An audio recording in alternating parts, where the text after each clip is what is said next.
तो तोता देखता है कि चोर आ गया है। वो अपने मालिक को पुकारता है कि उठो उठो साहब, चोर आ गया चोर आ गया। पर मालिक घोड़े बेच कर सो रहा होता, उसको तो होश ही नहीं होती। तोता बेचारा 2-3 दफ़ा पुकारता है पर मालिक सुनता ही नहीं। इतनी देर में चोर कहता है, वे ये तो तोता बोलने वाला है, तो क्या करें, एक काम करता मैं तोता लेके भाग जाता हूँ।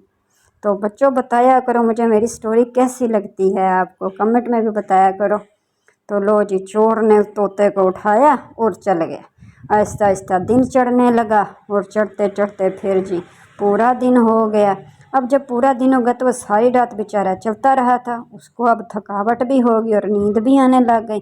उसने कहा मैं इस दरख्त के नीचे कुछ देर सो जाता हूँ और तोते को यहाँ साइड पे रख लेता हूँ। और यहाँ पर तो वीरानी में कोई है भी नहीं। तो जनाब वो तो गया सो चोर और तोता बेचारा मुँह उठा के बैठा।